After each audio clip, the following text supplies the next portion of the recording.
सारा भारत हादरावनो 2024 मायथाइनि लकसभा इलेक्शननि थाखाय गुदुं बारहावाया सोलिगासिनो। थिग बिदिनो बड'लेण्ड ओनसोलनि गेजेराव इलेक्शननि बारहावाया बांसिन गुदुं जानायखौ जों BPF आरो UPPL हानजायाव मोननैयावबो लोब लोब मानसिफ्रा जयनिं जानायनिफ्रायनो बुजिनो हायो। नाथाय बे साननैसोआव BPFनि मोनसे समनि गिदिर नेता आरो खेबथाम MLA देरहानानै खेबनै आसाम केबिनेट मन्त्रि जानो हानाय बारग' मन्त्रि चन्दन ब्रह्म बिथांनि मुङा टिभि, निउज मिडिया आरो ससियेल मिडियाफोराव बांसिनै रायखांजादों। नाथाय मा जाहोननि थाखाय एसेबां रायखांजादों? चन्दन ब्रह्म बिथाङा मा जाहोननि थाखाय गोबाव सम मिडियाफोराव नुजायाखैमोन? दिनै सोर पार्टिजों बिथाङा दङ? लकसभा इलेक्शनाव MP बिजाथि जागोन नामा? आरो सोर पार्टिनि जानानै बिथाङा गेलेगोन? BPF आरो UPPL बे मोननै दोलोहा सोर मुलाम्फा आरो सोरहा खहा जागोन? बाथ्राखौ मोनथिनो थाखाय नोंथाङा आंजों दसे सम हगारनांगोन।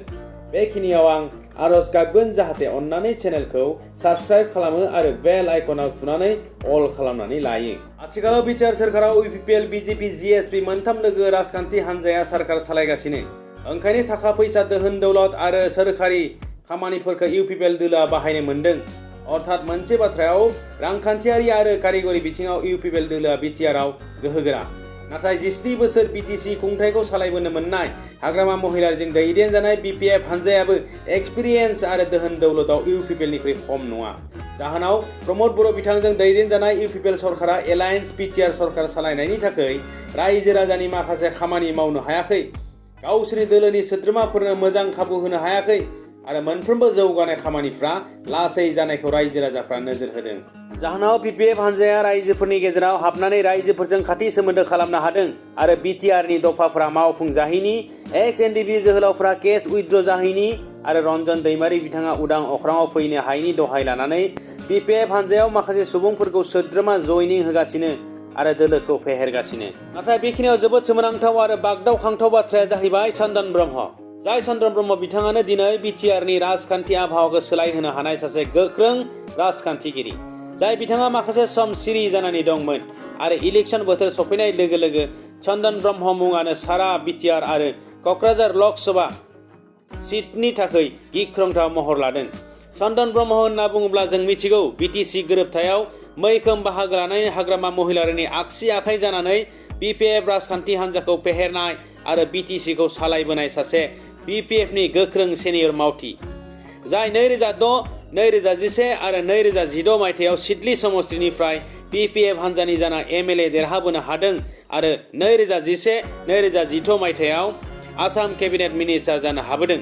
नाथाय इसिङारि गोसो गोरोबलायनि थाखाय चन्दन ब्रह्म बिथां आरो हाग्रामा महिलारिनि सोमोन्दोआ मोजां नङा, बेखौ जों बयबो मोनथिगौ। जाहोनाव BPFनि मोनसेबो हाबाफारियाव चन्दन ब्रह्मखौ बाहागो लाहैनायखौ नुनो मोनाखै। जेब्ला खौरांगिरिफोरा चन्दन ब्रह्मनि बाथ्राखौ हाग्रामा महिलारि बिथांनियाव सोङो, अब्ला चन्दन ब्रह्मआ सोर?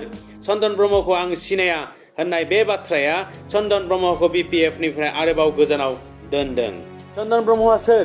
चन्दन ब्रह्मखौ आं सिनाया बे बाथ्रा फंसेयानो BTR राजखान्थियाव गिदिर सोलायनाय लाबोनो थांगासिनो। BPFआ जे गिदिर सासे नेता खोमाना लाबाय बेयो रोखा आरो BPFनि मोनसे गिदिर खहा। दा बाथ्राया जाहैबाय चन्दन ब्रह्मआ UPPLजों थांगोन ना BJPजों थांगोन? बे मोनसे गिदिर सोंलु, जाय बाथ्राखौ चन्दन ब्रह्मआ गाव खुगाजों रोखा खालामाखै। सासे मुंदांखा नेता हिसाबै ओरैनो बबेबा मोनसे दोलोआव जइन जाया, हयथ'बा MP गेलेनो थाखायनो जइन जागोन। नाथाय बबेयाव? BJPआव ना UPPLआव? BJPआव जइन जायोब्ला MP गेलेनायनि चान्स गैया, जेराव क'क्राझार समष्टियाव UPPL दोलोखौ गेलेनो हगारना होनाय जादों। UPPL दोलोआव हाबनानै MP गेलेयोब्ला UPPL दोलोआव गावस्रालायनाया जागोन, मानोना गोलाव समनिफ्राय राजु कुमार नार्जारी बिथाङा क'क्राझार लकसभा MP गेलेनो जानजि खाफ्रानायखौ जों बयबो नुदों। निउज मिडियायाव खोनानाय बादिब्ला रोनगोरा नार्जारीखौ क'क्राझार MP गेलेनायनि थाखाय BJPआ दाबि खालामदों, मानोना रायजो सभानि MP सिटआ खालि जायोब्ला BJP दोलोनि MP दैथायहरनायनि फर्मुला BJPआ बाहायदों। बे बेलायाव चन्दन ब्रह्म बिथांखौ रायजो सभायाव BJP हानजानिफ्राय दैथाय हरनो हागौ। बिदि जुदि जायो, चन्दन ब्रह्म बिथाङा BJP दोलोआव हाबनाया रोखा। बेराफारसे बर'फोरनि मुंदांखा नेता बिश्वजित दैमारिया 2021 मायथाइनिफ्राय BJP दोलोआव दंखासै आरो चन्दन ब्रह्म बिथाङाबो BJP दोलोआव हाबोब्ला फैगौ 2025 मायथाइयाव जानो गोनां BTC इलेक्शनाव BTC दखल खालामनाया BJPनि थाखाय रोखा जाबाय। दा नोंथांमोना मा सानो? चन्दन ब्रह्मआ UPPLआव हाबगोन ना BJPआव हाबगोन? कमेन्टआव लिरहर। बाथ्राया जुदि बिदि जायोब्ला BPF हा मुलाम्फा जागोन ना UPPL आ मुलाम्फा जागोन? ना UPPL आ गावजों गाव गावस्रालायगोन? ना UPPL आरो BPF मोन्नैबो बिदा फंबाय लोगो लालायनानै फैगौ 2024 मायथाइयाव क'क्राझार MP सीटखौ बासायगोन? ना फैगौ BTC इलेक्शननि थाखाय गावबा गाव पार्टीखौ गोख्रों खालामना लाखिनो नाजागोन? मानोना बिटिआर ओनसोलाव क'क्राझार लकसभा समस्ति देरहानाया मोनफ्रोमबो दोलोनि थाखाय सेमि फाइनाल देरहानाय बादि। बे सेमि फाइनालखौ जाय देरहागोन BTC इलेक्शनाव सोरखार सालायनो मोननायनि खाबुखौ मोननो हागोन। दा नोंथांमोना मा सानो?